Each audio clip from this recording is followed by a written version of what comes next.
Hey, We're joined BTO. by the one and only Gdanik. Oh, hello there, Mr. Gdanik. Hey. Just letting you know, I think Woofbark and Cyberknight are just starting up now. I think you are So correct. when oh yeah, good job with the commentary so far, guys. Oh, thank you. Been good. I've been popping in and out of everyone's channel. Yeah, well, you're. For those of you who don't know, that third voice there, that is Gdanik. He's the man who put the whole tournament together. He's putting up prize money and arranging everything and coordinating everything. So naturally, he's just bumping in and out and watching all 4 games at once. It gets a little simpler because we won't have games overlapping quite as much anymore. But there's still 2 happening. It looks like the undead of Woofbark will be on offense first. We got to see some of their team. We watched their overtime just a few minutes ago. Haven't seen much of Cyberknight's build yet. He's got some interesting brets. The sure hands leader. He has 0 dodge, which is interesting because it's basically prepped against the dwarves, which you'd be facing in the finals, but it's not very good in this matchup, where the dodge would have been very, very good. Right. I really like his diving tackle, stand firm piece. That's just asking to get killed, but if he doesn't, he's going to be really annoying. And actually 2 more stand firm. That's primarily targeted, I guess, at shutting down 1-turn attempts. But you don't even really need to do that, I don't think, because peasants do a pretty good job of stopping 1-turns as well with Fend. You can, but I think stand firm is noticeably better, especially in this format with Skaven. Oh, it's definitely better against Skaven, but against anybody else. Yeah, but I just feel like really Skaven and Widows are the only 2 you're concerned about, in which case you need stand firm more than defend just isn't really going to be enough. Oh, and immediately a ghoul is KO'd. And it's an Australian ghoul too. The Wallaby is done. It is. It's the worst ghoul for offense because it's the Rackle ghoul, so it's not the biggest loss for Woofbark. Yeah, but it's. At least you guys are almost certainly keeping hold of the ashes. But tragically, the Wallaby has been KO'd. And Leo, you thought you were a smart peasant, but no, not so much.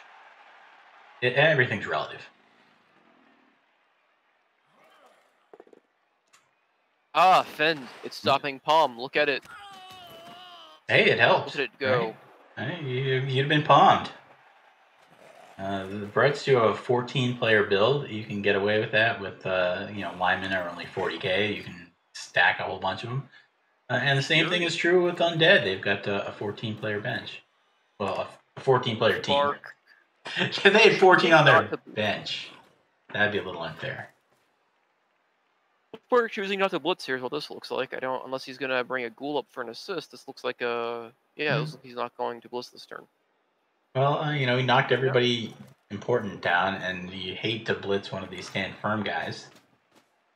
Because you got to bring an assist up, and then you get pushes, and nothing happens, and then everybody's based.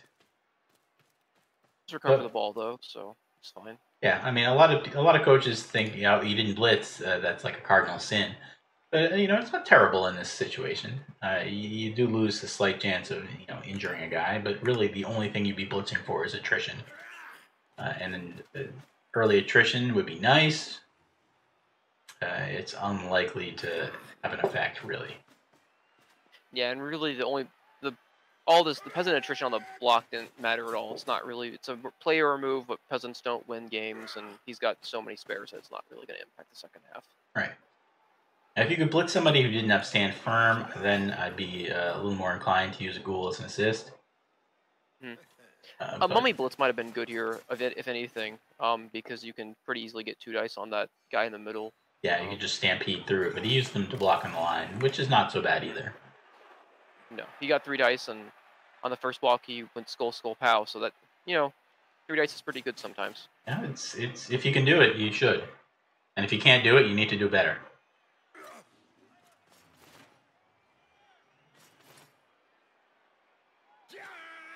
Even on guard, though the Brets have 1 more, but they are outstrength. But they have the Dauntless to make up for it. So it's going to be a pretty Hello there. Hello there, Mr. Dio. Thank you for following, and congratulations on sneaking through to the Winners Bracket Final. We'll be watching you play, I guess, 1800 tomorrow. But for now, you get the rest of the day off. We pile on next to Dirty Player. And you get diving tackle.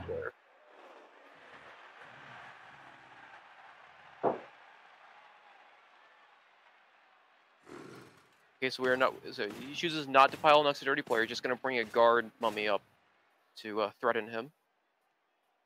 You know, if you're going to bring the guard mummy up, it's a little safer to actually make that pile on, because there won't really be any assists on a foul. One at most. Unless you're able to blitz the mummy away, which is, well... It could be 2 to 3 assists if you, if you're willing to roll the dice on Dauntless.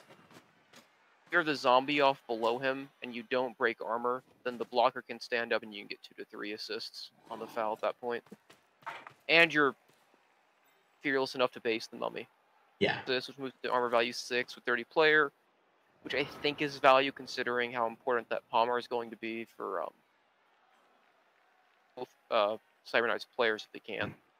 I haven't actually seen an awful lot of Cyberknight's games, and I've only played against him once. Is he this type to foul quite a bit with his peasants? I don't know enough. I think carrying a lot of spares and a dirty player indicates that he is looking to foul at least a little bit. It certainly suggests the team build is a Fallon sort of build, but I don't know if it's something he would normally be inclined to do. Yeah, he may just have equipped it this way because it's a toolkit. It's a tool he wants to make sure he has in his bag, and it's pretty cost effective to bring it with peasants. Like they're shit and they die, and getting one normal skill is whatever. Yeah, this isn't really the best fouling matchup. I mean, like if you're playing some elves or something. This looks like a foul setup though. Yeah, it does. This looks like providing 3. This is 3 assists. This is chaining him out of the way. It's a stun, which might save him from getting fouled. Well, it won't save him next turn.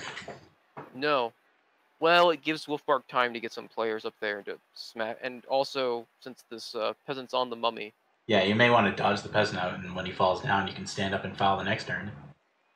And just hope you don't break your own armor. Or you can give it a go anyway. You got 7 seconds to think about it. It's not easy.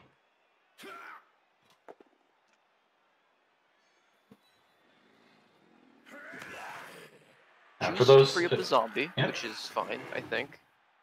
And for those of you who don't know, Squirrel Dude did an awful lot of math and some spreadsheets to try and work out when fouling is good and how profitable it is. So it's always interesting talking fouls with him. He knows this stuff pretty well. Rule of thumb is dirty player and armor value 5 is kind of the sweet spot, and thick skull basically makes all fouls bad. The first versus second half stuff. Regeneration in the first half also makes it bad, obviously, because your Kazes are now basically KOs for the drive.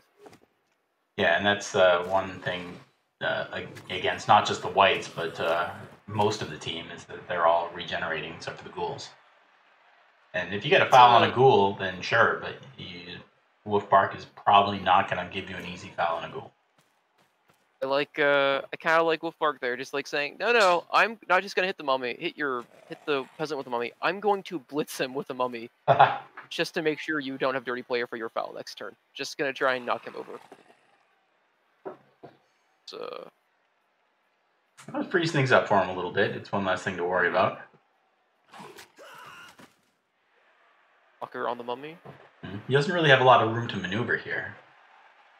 No, but undead are pretty good in working in tight spaces. You don't really want to engage them very often because you're like, oh, good, I'm engaging them, and their mummies are just killing me. Great, super, so good. Yeah, he's got a very small window to push through, but he's spearheading with the mummies, which is good, and there's really not a lot of room for Cyberknight to counter. And because of his guard placement on the back, but it's really hard to get a 2 dice on here with Slur available to do it nearby. He might go for a Dauntless hit, but I don't. Yeah, that looks like that's what's happening. Dauntless hit with a chain to, well, you can't really push the other mummy out of the out of contact. Maybe you'll push him That's into the another problem. blitzer. Right, and then take another dauntless hit. This one's worse, though. Yeah. It rolls into a -2 there. I do really like They negate dauntless. the assist. And I think it's one of the things that brets really have to try and take advantage of when they're facing high-strength opponents. And he's gone for Hit it, the 3+. And now he can chain the other mummy out.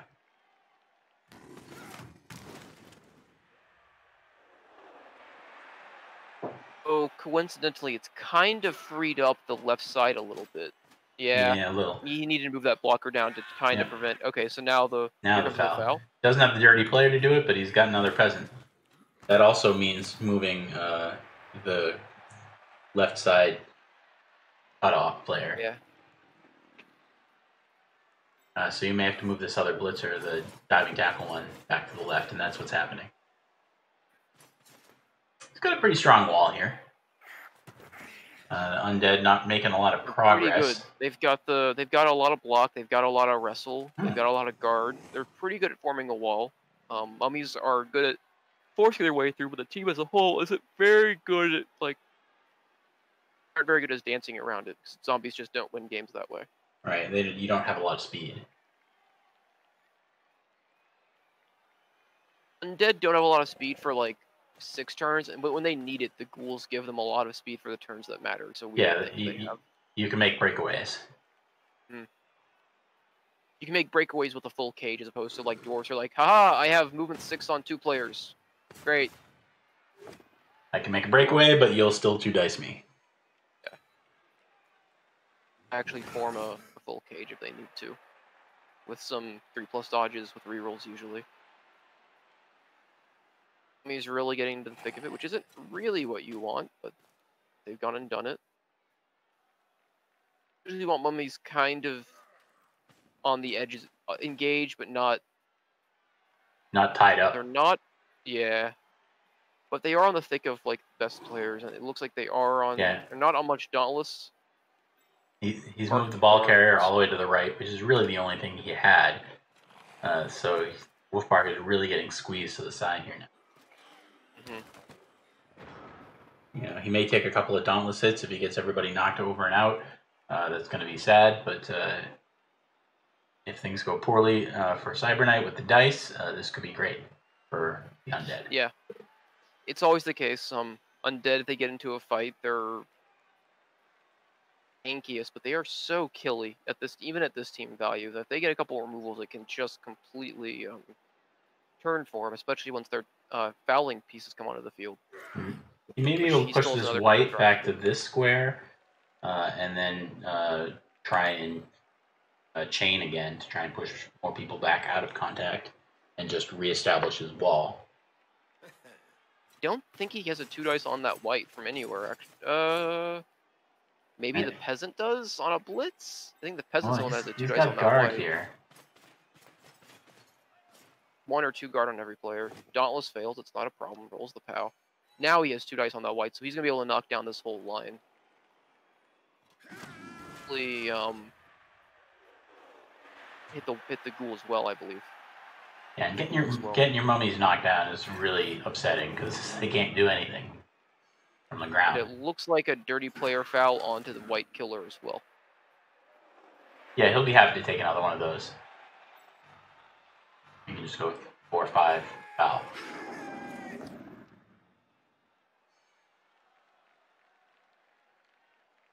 He can push this wrestler back up first if he wants. He wants to just push the mummies back, which I like as well. Yeah, it's fine. Very good position. Yeah. Here comes the foul. It's going to be an armor value 5 foul. Yep, with 30 players. The sweet spot, but it's a gym foul. Pretty shit boots today. But he's been stunned. Yep. The gym foul from Farmer Jim. Yep. This is still pretty solid. No, the defense is totally holding up completely fine. Definitely a situation where Woofbark would love to have that other ghoul, just to have another player who could be pretending to be a threat, pretending to be a potential breakaway here. Yeah, that's Also not having the numerical easy advantage. to swing around the other side. Yeah. If you had another ghoul in the backfield, he'd be somewhere around here, and you could bring him up and screen a little. Even if not, he can just kind of move around and dance and look like he's threatening. Right, it's still only turn 5. He's got plenty of time to have something happen, but so far nothing's happening for him.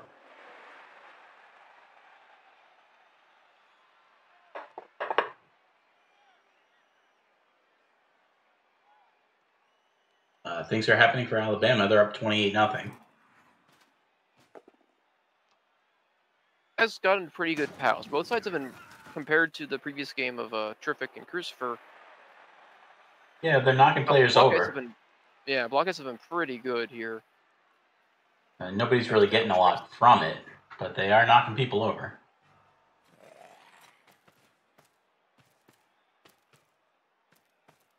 We're going to get a GFI here. Nope, just going to stand there.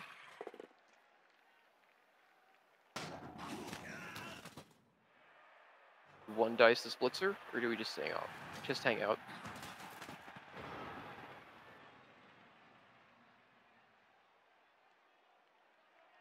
Yeah, a lot of the pressure now is on Woofbark to make something happen quickly, because he's starting to run low on time.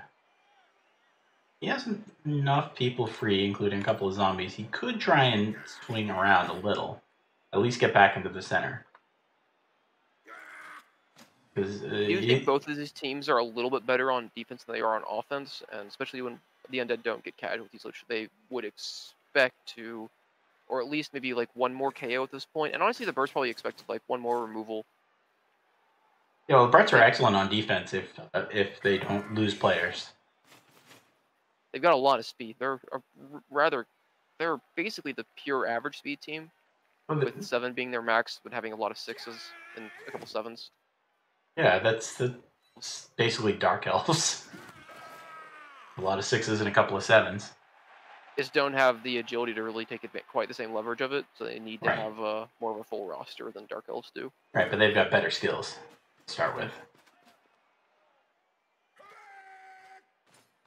Alright, so Cyberknight is going to try and prevent any sort of swing back to the left, which means he's got almost an elf screen set up. It's going to be maybe even another foul here. You bring player to the right and then foul.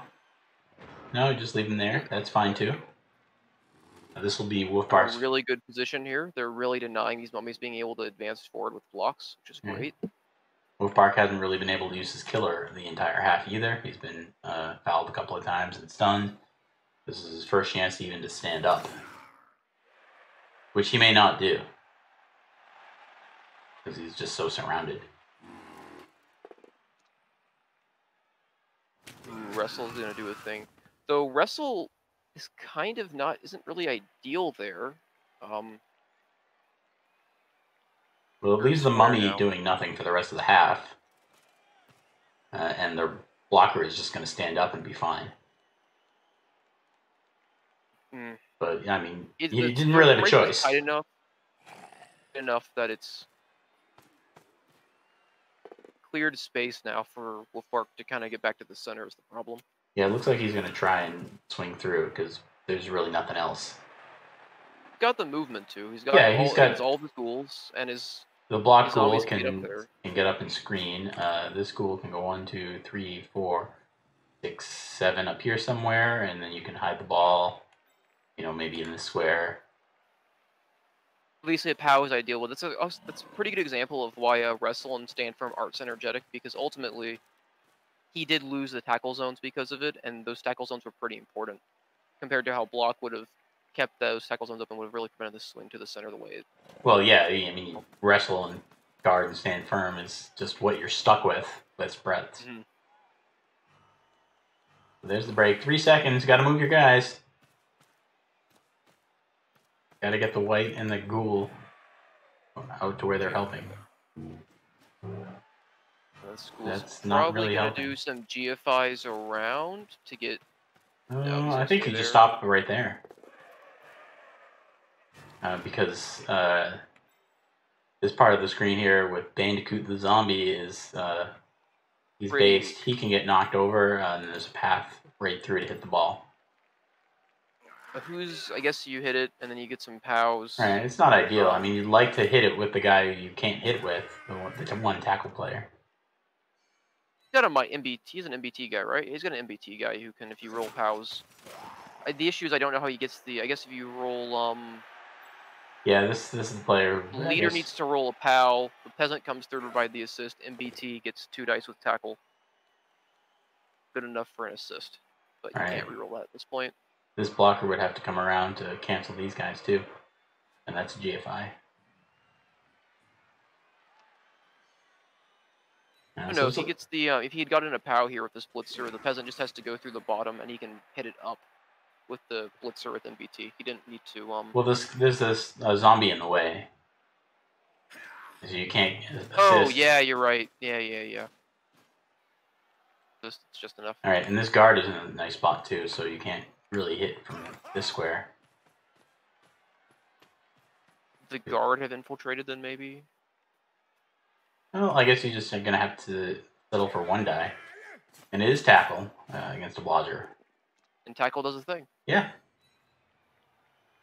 Does Mighty Blow do a thing?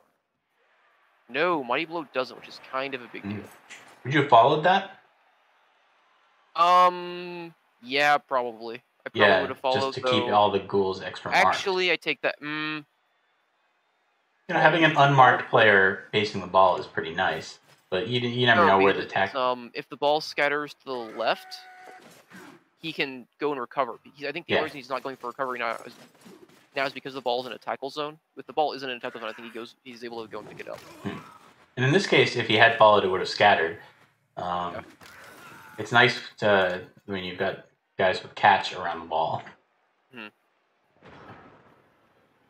So, mummies are going to be relevant here. Yeah, these... Woofbark's got problems. Likely, and I think early is get this guards are in get this blocker annoying spots, so it's going to be hard to get 2 dice on anybody. Might be hard to get 1 dice on anybody. He can 1 dice the guard blitzer. I think so. Yeah, pushing him out of the way would have been nice. You could just dodge, try a 4+ pickup. And then run away again. He's going to reroll that. 1 dice. He gets the POW. Probably. Does he follow there? No, maybe now you just blitz the sure hands ghoul, stand up. That's another 1 die to try and snack the ball again.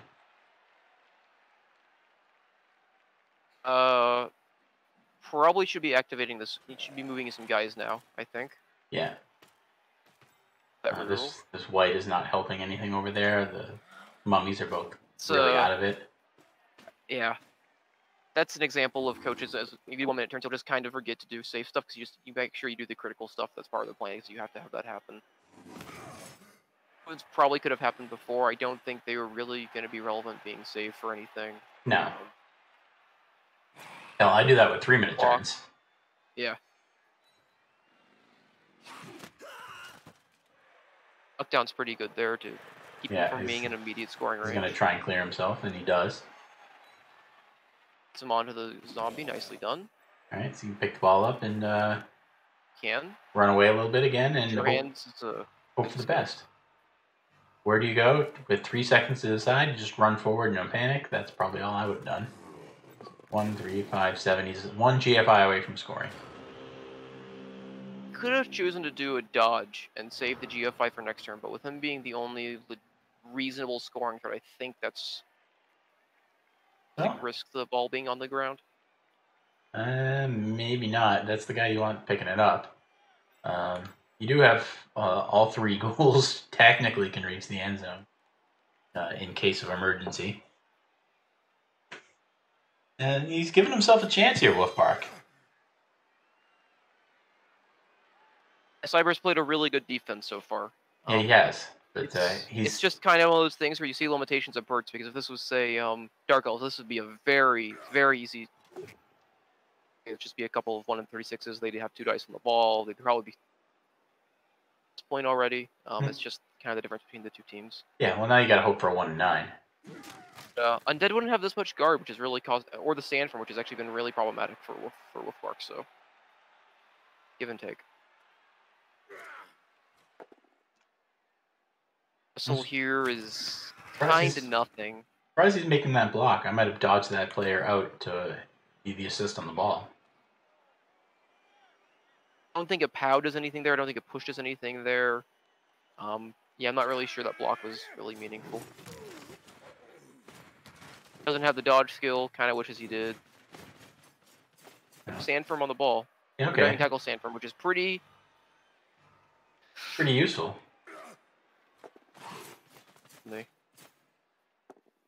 It's the POW. Score is not likely. Right, but Scatter is really bad. Yeah, he's got no time to react to that. Yeah, that scatter is real bad. Hit somebody real quick with the peasant. Yeah. Ooh, Do you scatter the ball? Do you scatter the ball? You should at least stop and think about it. No. All there. Yeah, normally you don't like to. Brets, it's always tempting. Alright. Because they tend to catch scatters. Just blitzing this, Well, he's got first one. action just blitzing the blocker for a push so that he can't score. Or, no, okay. He's got one player who can score. Threat. I would just come take one of these skeletons probably and mark this guy just in case. Yeah. Looks like he's going to use the one that's further away, so you might be deliberating if he wants to mark him or he wants to have these players involved in the action. Not a real scoring threat here. There's the ghoul, which is not marked by tackle, so there is that threat. Mm-hmm. The ghoul that's standing is the only one that can score. Because there are so many guys on the ground. Ablo has been really bad at killing ghouls right now, which is really impactful. Even a stun at this point would have been pretty crippling. It's tough, but I might even say don't even try to score here. Just concentrate on the scoring threat so you don't go down 1-0. Let's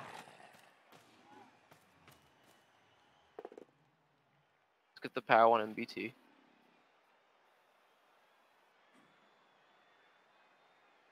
Right, but now what? At this point, it's a 4+, 3+, 2+. Here we go. You got 2 seconds. 3+, 4+. You dodge out, come back. That is not that was the wrong one. Not on diving tackle. That was not the one. Now you want to take this guy, dodge backwards, come in again to pick the ball up, dodge backwards again, and then throw it. Now the Brets have a chance. Yeah, they've got a real shot at scoring. Yeah, you stand him up. You got 2 dice on the zombie. This guy's free to maybe blitz somebody out. You can come over here, pick the ball up, chuck it to this guy, and win the game. Woofbark made a mistake. No, it's not. Those whites should be standing up right now to be at least taking up some actions, but he's got players to clear out. Yeah. Stuff. This is a pretty easy pick up and pass. Well, he also ran out of time.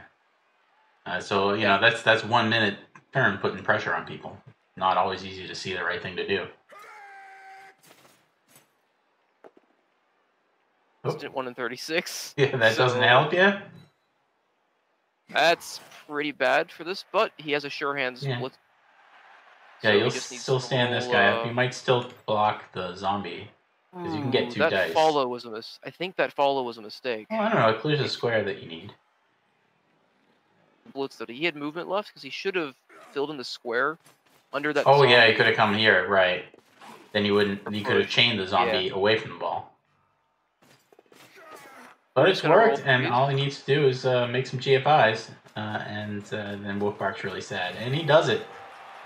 Whoa. So maybe not the best way to do it, but it worked. And, you know, when you've got 58 seconds for your turn, he did that with 2 seconds left. You know, fantastic half for Cyberknight there. Yeah, it's looking real pretty. It was good defense, and then his side that don't matter. He got a real break at the end there, and everything worked out. And now he's going to be on offense with ball and the lead. A little unlucky. The But I mean, the thrown rock didn't only last for one drive, even with just one recovery roll. The KO did come back, so it's not like it's going to be some. It wasn't a Kaz. It wasn't a thrown rock into a Kaz. Right. Both teams will have 11 for the second half. Woofbark will be a little demoralized by how that worked.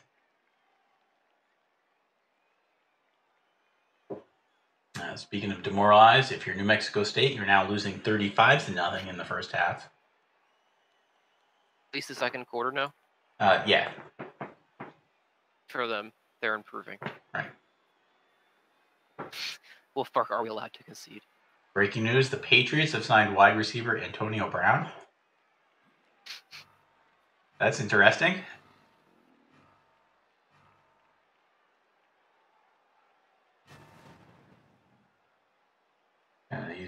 He's been a bit of a problem distraction type since moving to the Raiders, but he's still a Hall of Fame player, and now he's on the Patriots. Well, hopefully he is still a head case, because otherwise, hey, look, it's Miami lost too. Yeah, could work either way. If he turns out to be awesome, that's going to be really scary for the rest of the league. I guess we'll find out probably starting tomorrow.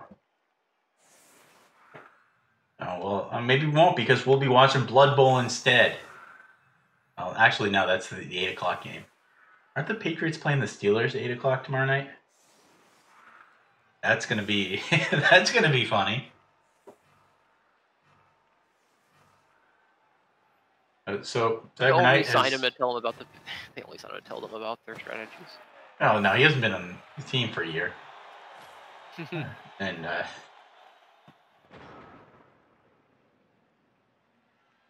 yeah, I mean, who wouldn't, as a wide receiver, want to play on the Patriots right now?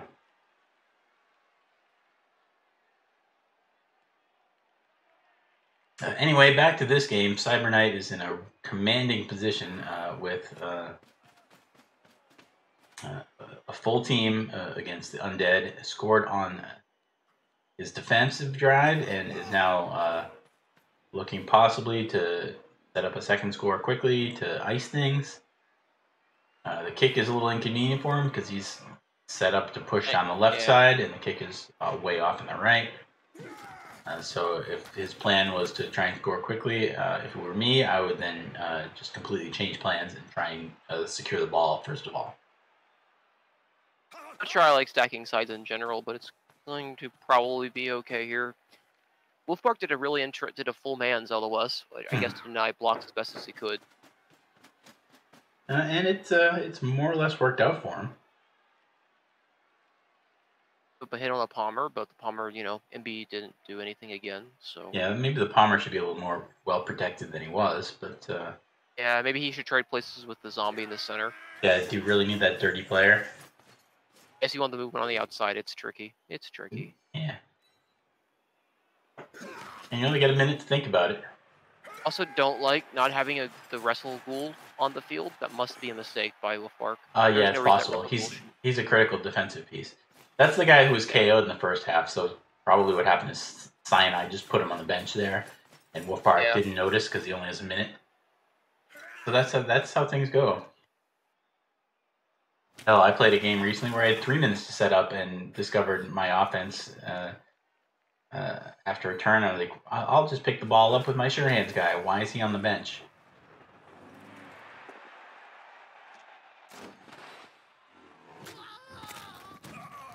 I think it's a Kaz. Kaz's here are pretty nice because they are going to be meaningful removals, and everything he can get off the field to free up a shot on the ball is going to be pretty good, especially now that... Yeah, he's got to make something happen. Out is really crushing. Stand firm. Yeah. There, Mummies are waking up finally. Had a really bad first half. But he'll be happy with that. Carry. Would you have Epo'd that stand firm player? I think I would have. I mean, what else is the Epo for, really? I don't know if there's any other player at this point I think that it's kind of the ideal. It's a turn 9 Apo. It's a good player. On a KO'd player, yeah. Fouled, so it's going to look pretty good because he's about to get gang fouled as hell.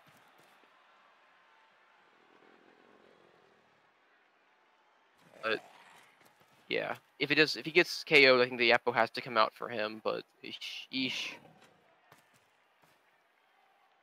Although if you're Cyberknight, Cyberknight, you don't really hate that half of the undead team is clustered around one guy that he's fouling. No. Dirty player does a thing, but it's only a stun. 1-2-1-2. Another 1 in 9. Really game. Really game. Cyberknight rolling another 1 in 81. How unlucky. Oh my gosh. Alabama is easing up. They just took a long field goal and they're up 38-0. That'll make Tony happy because they just hit a 47-yard field goal.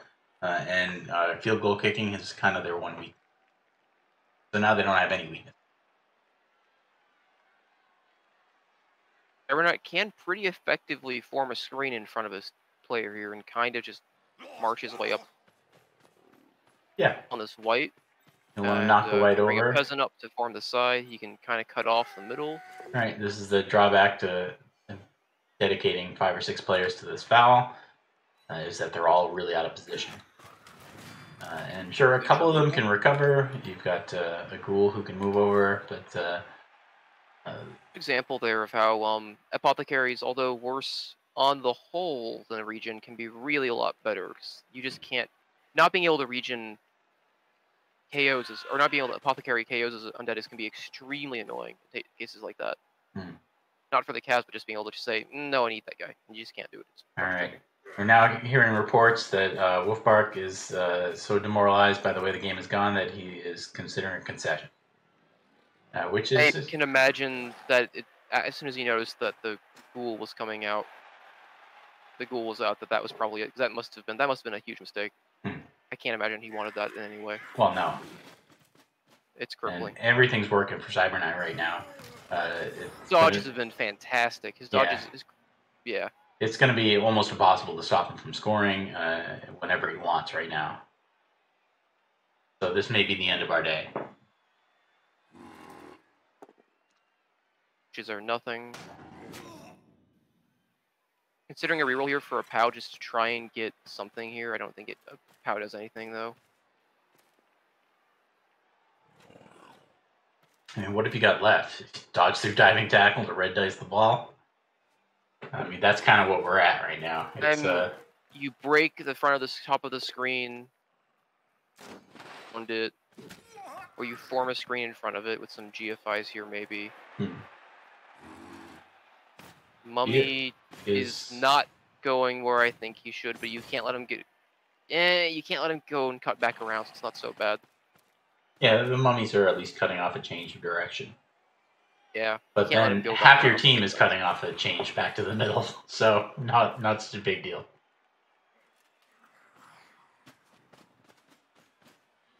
Ghoul might need to cut back and do a dodge. Cyberknight has nobody who's actually in scoring range. So... Whoop. Hello. That works. Hey, Apo. I think it's time for you to show up. No Kaz.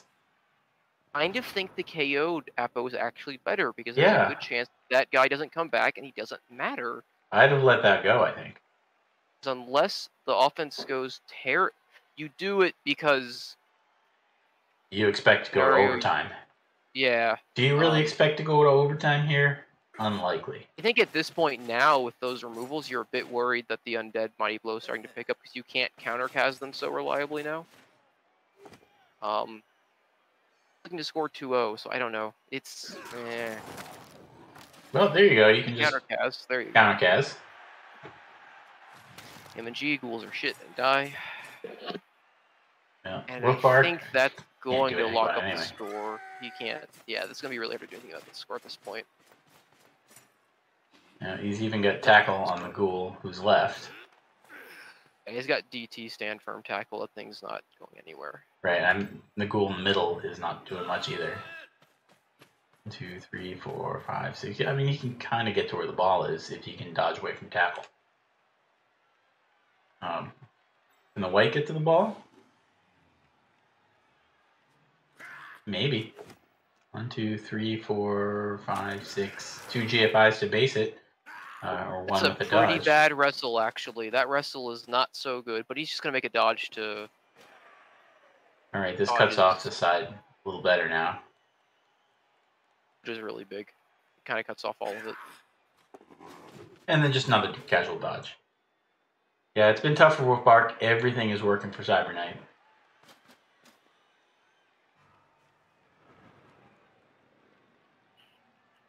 I don't really know what you're supposed to do. I think this is pretty locked up score. It's going to be pretty hard to do anything about it. Yeah, He's had maybe better dice, but he's also played a great game. He's played a great game. He has, yeah. I mean, you still have the white making some GFI dodges to come down this way. Ooh, he's even got guard in the way now. Let's get the POW. Alright, so... Uses to pile on. I don't like that pile on. No, you just... There's no stopping the score at this point. This looks like a concession of the score and saying you can't really stall it, and so I'm going to just try and score twice in 5 turns. That's the path to winning I'm seeing here, and it's pretty shit. It's a pretty shit path to winning. Yeah, but what else is there? I don't know. Probably nothing. Fouling to get some removals is not bad. Except you got the wrong removal. Yeah, even the fouls. He's got a couple of stuns, but he's removed nobody. Or no, didn't he kill a man with a foul? Or was that the last game? You know, Cyberknight doesn't even have to really progress. He could just surf the school and feel pretty safe about it. Looks like that with the ball. I think scoring is pretty safe too. Get to bet that with a minus a ghoul, potentially minus a white, fact that you aren't going to be able to score against him twice in 5 turns. Right. It's pretty safe. It comes back, but his guard stand term is gone, so the Apo does save a player. Yeah, so we're down to 10 for the brets, and still 11 for the undead.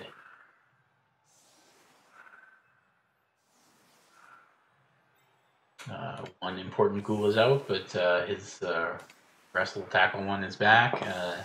His ball carrier is ready to carry the ball. He's just got to make this go real quick and then maybe get a blitz or something.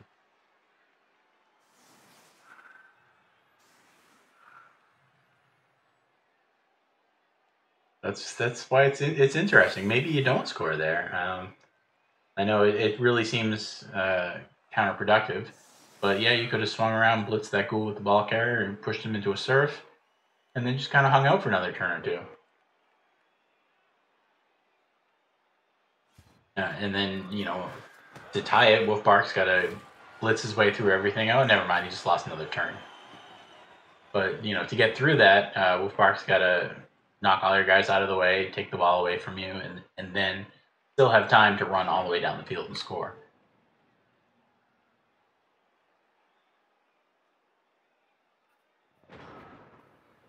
So the riot really sucks. Oh, and now they're just passing turns. So congratulations to Mr. Cyberknight.